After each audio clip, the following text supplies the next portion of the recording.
Doon sa banda na yan, doon kami nakapwesto. Tapos so picture din, pwede.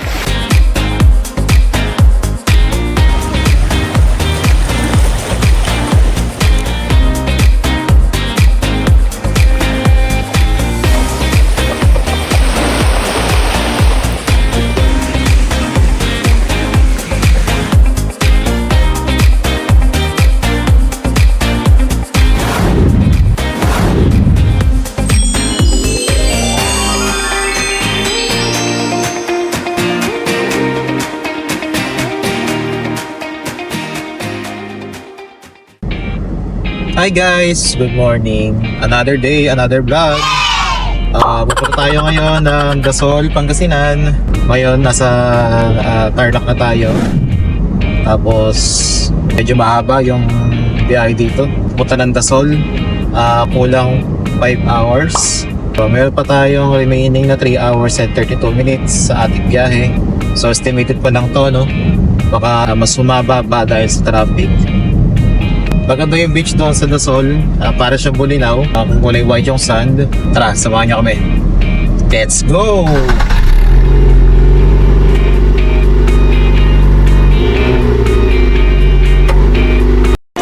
Hours later. Alright guys, dito na tayo sa Tambobong Beach. So we're on our way to Balinmanok Resort, Tecodo 2.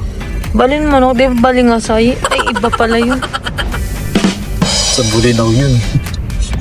Ito yung Cabanas Beach Resort. 18 kilometers pa naman, malayo na rin pa. Pent, ang lalim oh.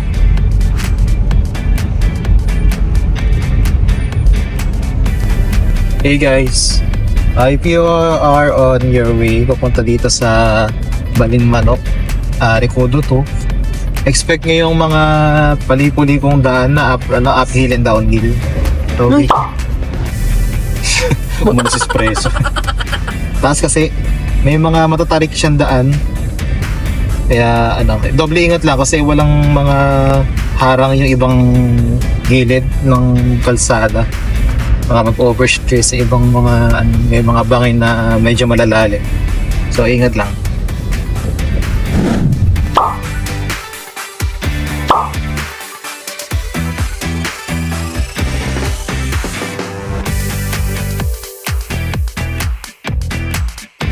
Dito na tayo sa, ano pangalan nito?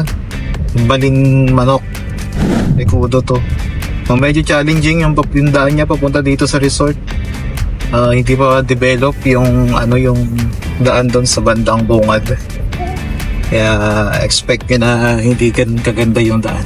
Kasi atin. So hanapin namin si Casa 2. Hindi namin alam po nasa si Casa 2. Ayun si Tolitz. Oo, andun lang tayo, katabi niya lang.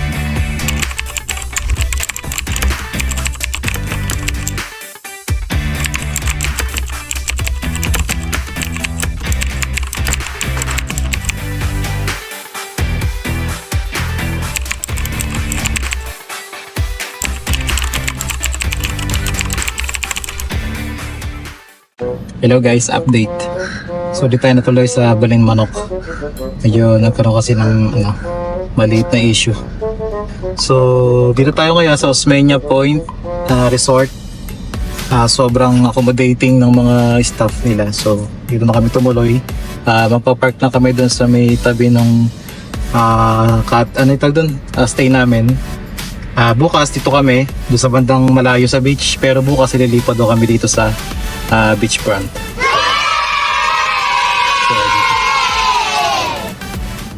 Ladies and gentlemen, welcome to Osmeña Point Beach Resort.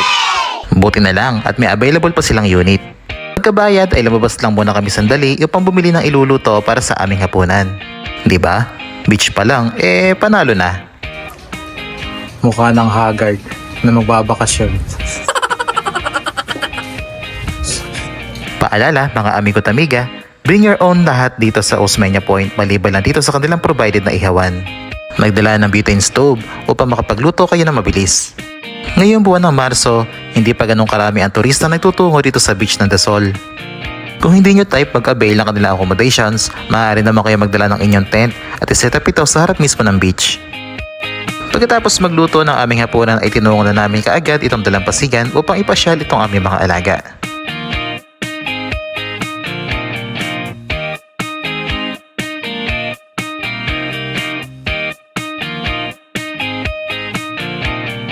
Pura nga. Pati yung ano niya, parang paburakay niya eh. Bigay. Hey, Look who's the star of this video, guys. sige pala ngayon mo. Ano pala malong ito eh. Ang galing nga, swimmer yan. Silver to Swimmer. Oo. Hindi. Ayun na. Ay, Jack.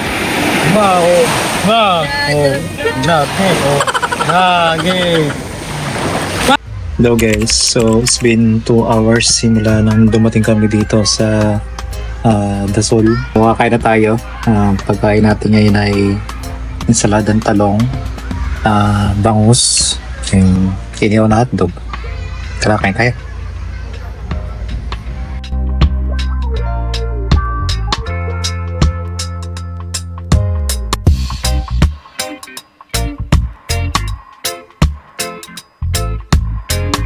Ito na ang ating dessert. Gawa ng alam niyo na. Maganda nating cameraman. Okay. Kiriham.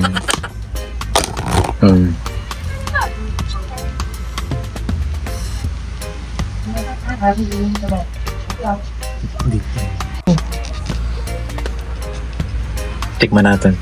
First bite.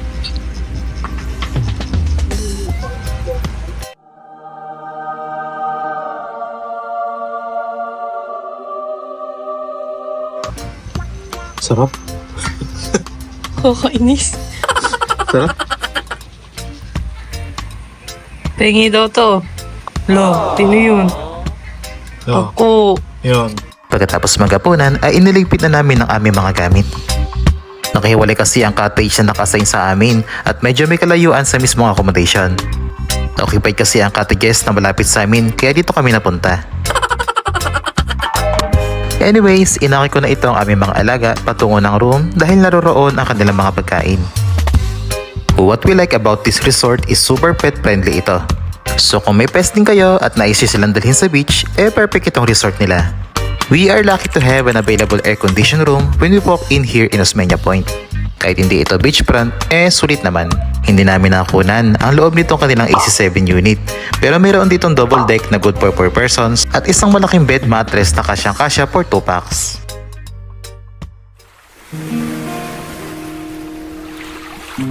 After kumain ng aming mga alaga, ay tinungo na namin muli itong baybayin upang mag-relax at pakinig sa hampas ng mga alon. Si Mira, dahil nyo naman yan. Si Chloe, galag nyo na rin yan. O kung may isang nawawala, tuwag yun sa dagat. sa hampas ng alon, tuwag yun. Umuwi mag-ita. Oo, uuwi siya sa akin na hindi na namin sinabi. Sa may ano lang. Doon lang siya sa ano. Nandun lang siya sa sa cottage. Ay, sa stay na. Kaya repon lang. Paki-aircon lang siya. So, kamusta po ang tambay sa Dasol? Ang layo pa ng pinagdayuhan nyo para tumambay, ha? Ang tunog na nililikha ng bawat hampas ng alon sa dalampasigan ay animoy puting ingay na nakapagpapagaan ng pakiramdam ng bawat turistang nakatitig lang sa madilim na kawalan nitong karagatan. Ang liwanag naman nitong mga cottage ay tila bagamo-gamo sa baybayin. Diba? This can heal your soul when you go here in Dasol.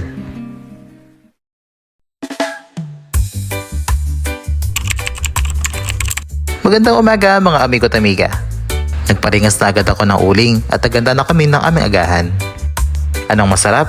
Siyempre, kape. At heto na naman ang mga makukulit.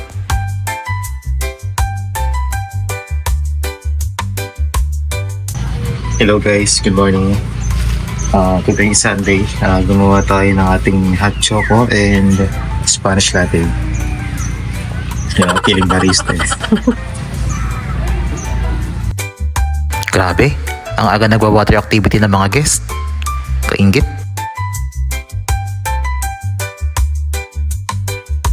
And ito ang aming agahan, corn silog. Breakfast. Kiss mo, kiss. Sige, daddy. Kain tayo, kain.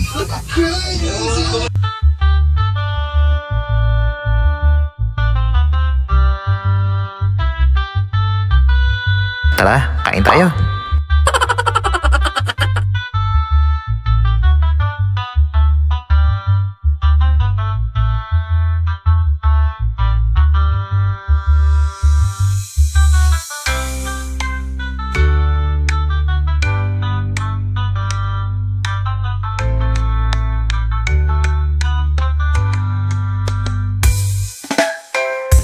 Treats. Tignan mo na. Ayaw. Ay.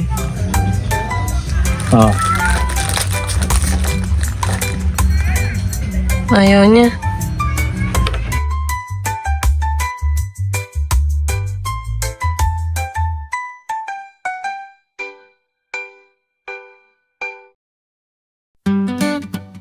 Okay, what's next? Siyempre, ano pa ba? Talbog na sa dagat. Huwag kalimutan ang inyong rash guards and sunscreens para hindi mangitim at magka-sunburn. At para ma-enjoy ng gusto ang paliligo dito sa beach.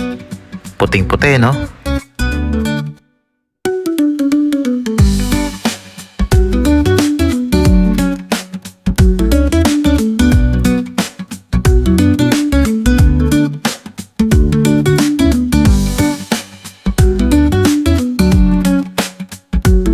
Dito kami sa bandang dulo na malapit sa mga bato pumwesto para kaunti lang ang tao.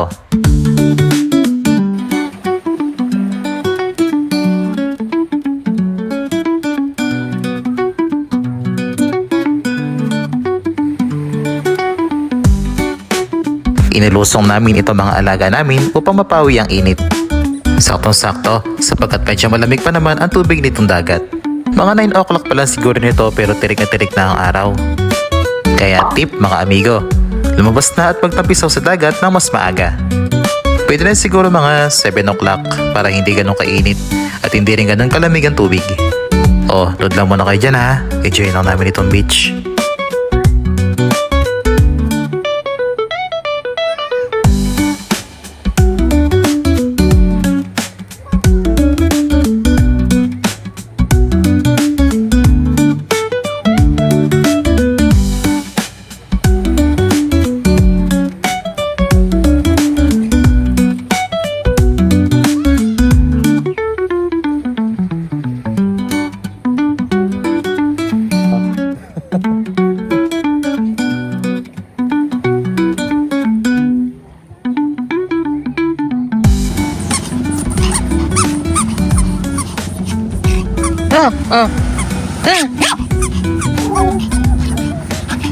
Kaya? 1, 2, 3. Punta tayo, go!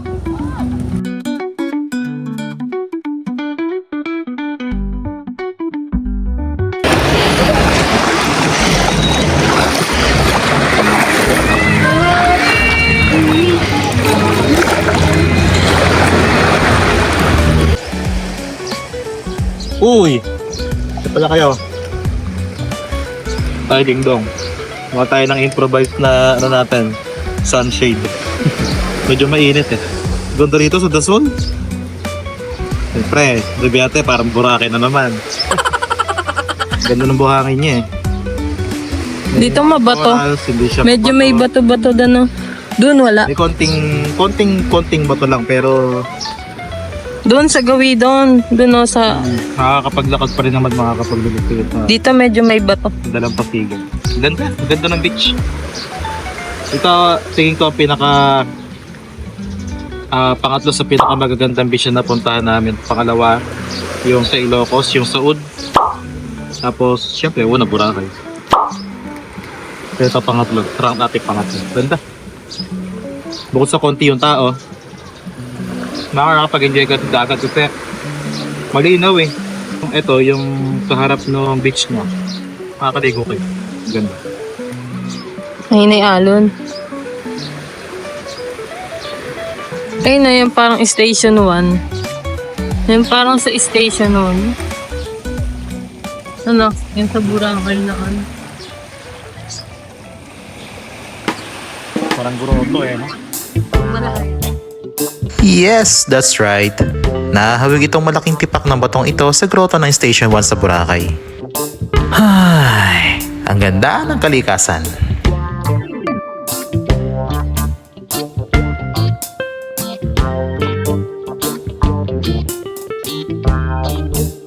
Isa ka rin ba sa mga nagpaplano mag-beach? Oo, ikaw nga. At alam kong inaaya ka na rin ng mga tropa. O ito na nga ang sign nyo para kulayan ang drawing na lakad na hindi matuloy-tuloy. Ituloy nyo na kasi.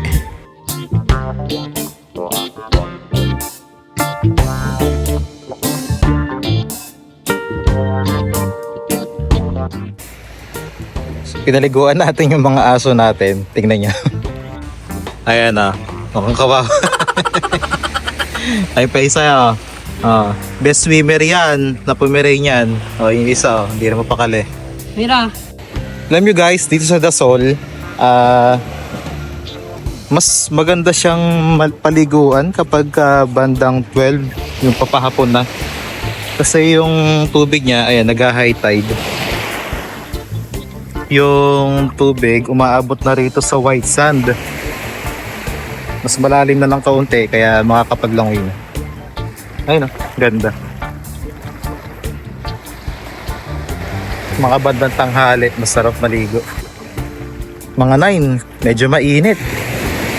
Pero mas marami naliligo. Ano? Mga bandang 7 AM, marami nagwa-water activities doon sa bandaro ng Recodo.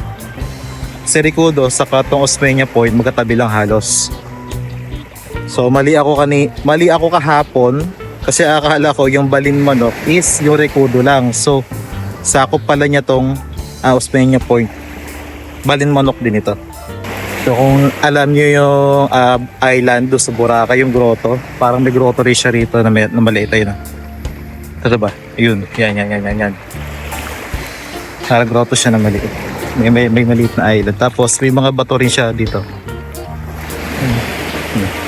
Osmeña Point. Tahan nyo to. Worth it ang bakasyon. Ang biyahe namin dito is almost 6 hours from Nueva Ecija. Worth it naman. Grabe. So we're staying here for 2 nights. Tapos yung unang room namin ay AC room lang. So medyo malayo siya na kaunti dito sa dagat. Tapos may nag-check out today na guest. Sabi kahapon nung reception, baka pwede kaming ilipat sa beachfront. So nilipat na namin yung mga gamit namin sa beachfront. At doon sa banda na yun, doon kami nakapwesto. So tingnan natin mamaya kung maganda yung sunset. Tapos so picture din pwede. Nagpaluto lang kami ng lunch namin. Siguro serve daw ng mga 3. Pwede kayo magpaluto rin dito, no? Paluto kami ng pusit, 2 putahe, 1 calamares at 1 adobong pusit. So mamaya serve daw. Tapos ngayon maliligo muna ako. Maliligo muna kami. Enjoy lang namin tong beach. Kita-kits mamaya.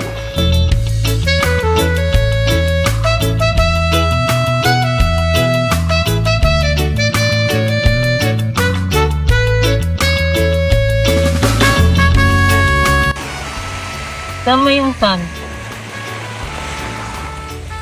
Parang ano? Pino, no? Parang polvoron. Parang gatas. Oh. Penguin. Ganda.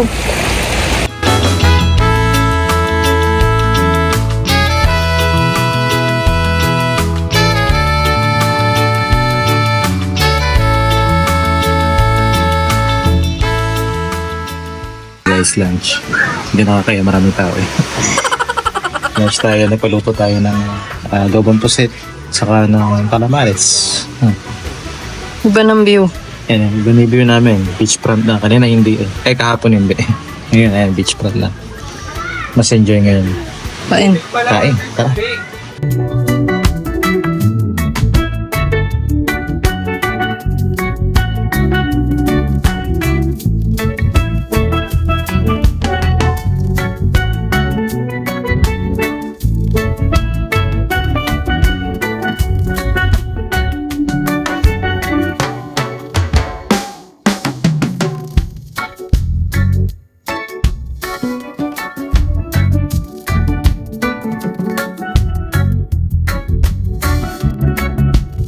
Merienda sila. Chicken. Pagod eh. Pagod. Kakalangan. Oy. Sarap ng merienda nyo ah. Chicken ah. So, galing tayo ng beach. So, kakakain lang namin ng lunch. Tapos, papahinga lang tayo. Pagod kami maglangoy. Hindi ko sila nakakasawa maglangoy. Ang sarap.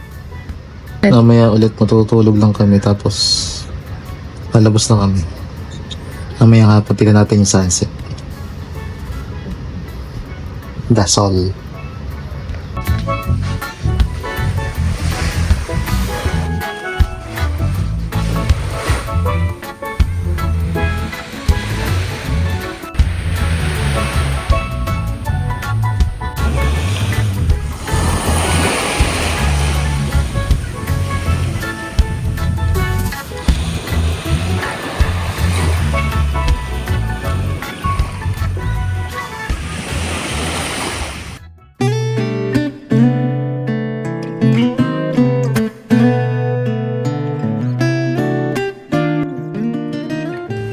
Nakagaling. So, nagpaluto tayo ulit. Wala na. Kaso, ang cut-off doon ng kitchen nila is 7. Tapos, kasi yung karne, i-defrost pa. Kaya, ang available lang daw ngayon, yung tapsilog. Ay, ano yun? Yung silog-silog meal sila. Tapos, wala rin tapsilog. Wala rin tapa. In-order ko lang tosino sa kanong ganisa. Okay na yan. Oo. Kasi wala. Tubig. Ala ng tubig. Ano tayong tubig? Tubig kayo ako dito ito. Tahimik na dito sa Osmeña Point. Kakaunti na lang kasi ang guest na natira dahil linggo na ito ng gabi at ang iba ay nagsiuwian na. Kaya heto kami, enjoy want to sawa. Kung kailangan nyo ng wifi, pwede mag-connect sa free wifi ng reception. Sobrang tahimik dito sa Osmeña Point. Tonight is Sunday night. So halos lahat ng guests umuwi na. So ayan si espresso natin. Tapos may televisions sa sasakyan. So tingin ko dadalawa na lang kami dito sa resort. Tahimik. Sobrang tahimik. Pop lang kayo magdasol. I-set nyo yung date ng travel nyo ng Sunday. Tapos onwards. May enjoy nyo yung beach and yung resort. Tahimik. Again. Dinner time tayo. Dinner time pero pagkain natin breakfast. Wala na kasing ano. Wala na kasing hindi katulad na sinabi ko kanina, di ba? So silog-silog meals. So meron tayong longganisa at saka tosino.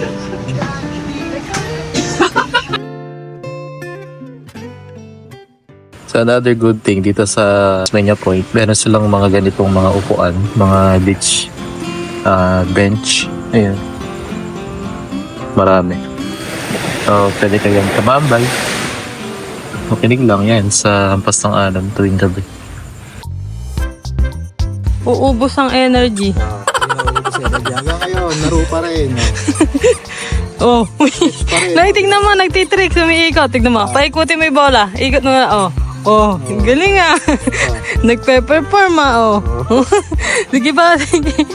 Paikutin mo. Free pet show. Ay, oy. Go!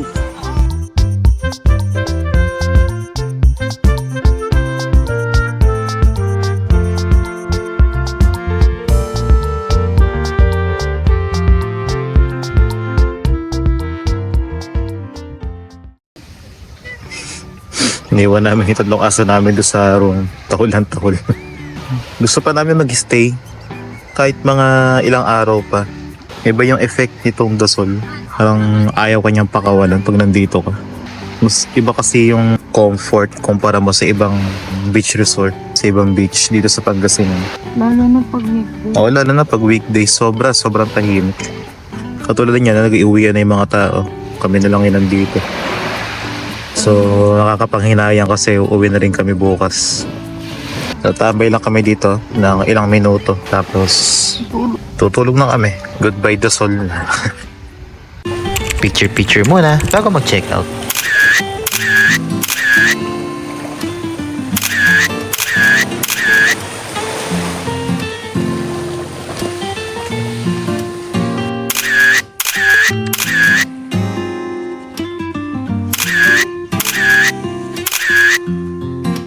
Yo, what up guys? Yan, pauwi na tayo ng Nueva Ecija. Super sulit ang bisita dito sa Dasol. At Babalik. yun lang.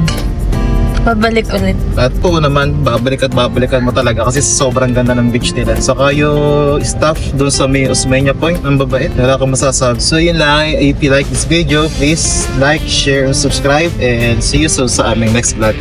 Bye! Bye-bye.